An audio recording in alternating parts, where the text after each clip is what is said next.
Nusantara TV.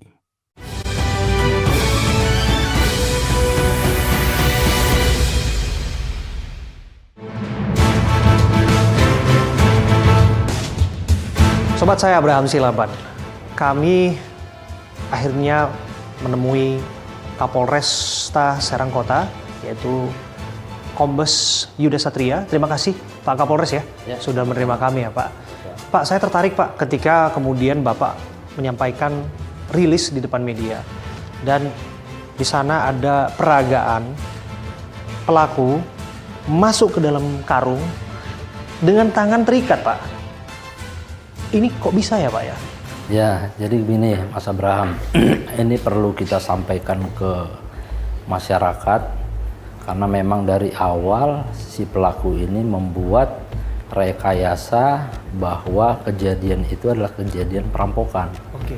Nah, ini perlu saya sampaikan karena ada anggapan dari beberapa masyarakat, gitu juga di komentar-komentar di kita, ya berkaitan dengan pengungkapan kasus ini, bahwa si pelaku itu melakukan perbuatannya tidak seorang diri. Oh, ya, ada kecurigaan itu. Ya, karena pada saat ditemukan oleh saksi-saksi di TKP, yaitu tetangga dari pelaku, itu menemukan pelaku dalam keadaan terikat di dalam karung.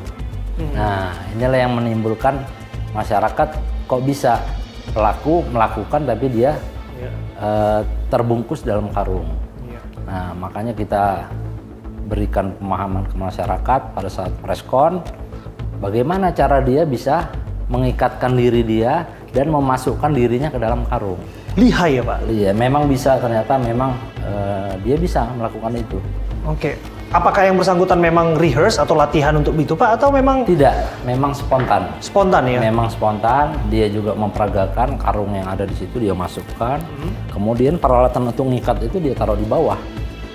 Dia taruh di bawah, dia jongkok, kemudian dia berusaha ngikatkan dirinya dulu, tangannya.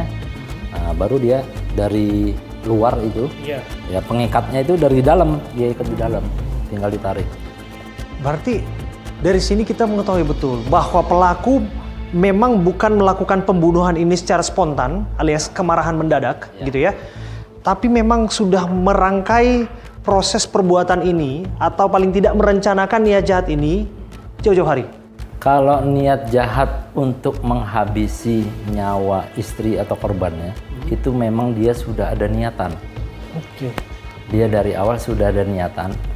Namun rencana yang dia akan lakukan dengan cara membekap korban itu tidak berhasil. Ya, karena terjadi meronta yang awalnya dia harusnya menyiapkan kabel tis untuk diikat di leher istrinya, ternyata ada perlawanan dari korban. Sehingga akhirnya dia mengambil tali yang ada di kelambu. Ya, diikatkan kemudian di lehernya. Setelah itu barulah dia berusaha memikirkan apa yang harus saya lakukan terhadap korban.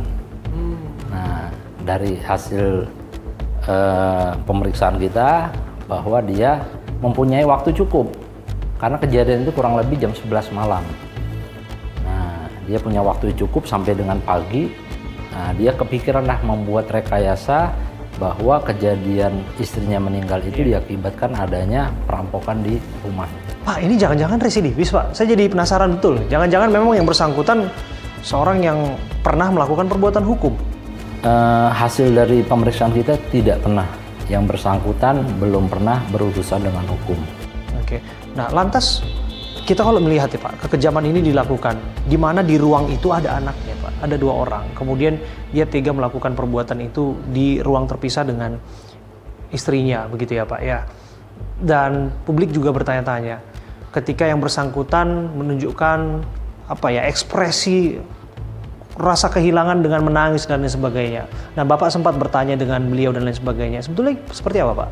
Jadi memang dia sosok bapak yang mencintai kedua anaknya, ya. Namun dari pengakuannya bahwa dia sudah tidak lagi memiliki rasa dengan istrinya.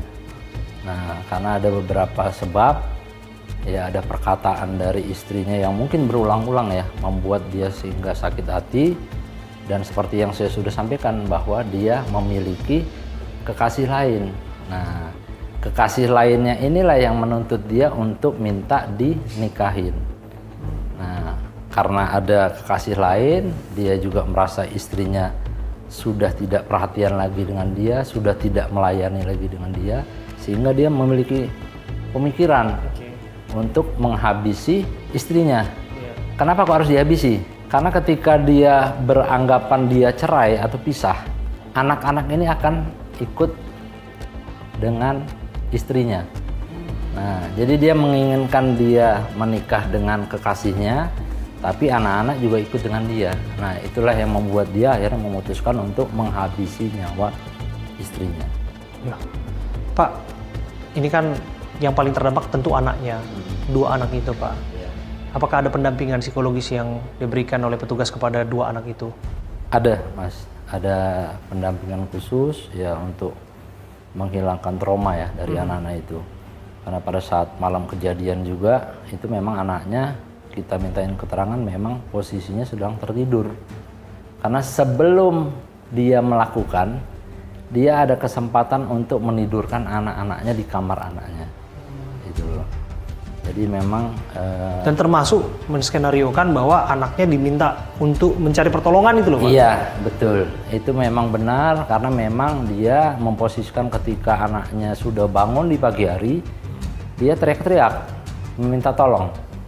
Nah, dan menyuruh anaknya untuk minta pertolongan ke tetangga di depan rumahnya. Pak, kalau dengan demikian, Pak, yang bersangkutan ternyata merencanakan pembunuhannya, Pak. Dan kemudian bahkan mengaburkan fakta bahwa ia dianggap menjadi korban, ternyata skenario-nya dia buat sendiri, Pak. Akan seperti apa hukuman yang akan didapatkan oleh yang bersangkutan? Tentunya hukumannya akan kita coba untuk memperberat ya. Makanya yang kita kenakan adalah pasal 340 KUHP, di mana pasal tersebut menyebutkan pembunuhan berencana. Ya, ini karena memang dari awal dia datang ke rumah sudah berniat untuk menghabisi nyawa istrinya. Nah, ini hukumannya bisa hukuman mati. Ya, bisa hukuman mati, seumur hidup atau 20 tahun penjara. Oke. Hukuman seberat-beratnya? Seberat-beratnya. Hukuman terberatnya adalah hukuman mati kalau dalam hal kasus pembunuhan berencana. Oke. Nah, tentu ini juga akan sangat ironi, Pak, bagi 2 anak itu, Pak. Ya. Nah, mengetahui bahwa ada realitas ibunya meninggal dunia, kemudian ayahnya harus mendekam di penjara, dan yang bersangkutan bahkan menyampaikan permintaan atau permohonan maafnya, termasuk kepada keluarga almarhum istrinya ataupun terhadap anak-anaknya. Apakah nanti kemudian akan ada yang dianggap meringankan di sana, Pak? Atau tetap harus menegakkan hukum seberat-beratnya kepada yang bersangkutan? Ya, tentunya kita sebagai penyidik tetap mengenakan pasal yang terberat, ya. Ataupun nanti ada jaksa atau mungkin nanti ada kuasa hukumnya itu yang bisa meringankan tuntutan hukuman dari si pelaku. Itu nanti di pengadilan, ya. Ya, meringankannya mungkin nanti bisa dengan kata-kata dia kooperatif, dia masih punya anak, tapi nanti ininya pengadilan. Oke. Ya. Dan apa yang ada di depan penyidik kepolisian hari ini adalah untuk menerapkan pasal seberat-beratnya pada seorang yang tega menghabisi nyawa istrinya, bahkan membuat skenario ya, Pak, ya, untuk mengatakan bahwa ini semua perampokan disertai dengan kekerasan.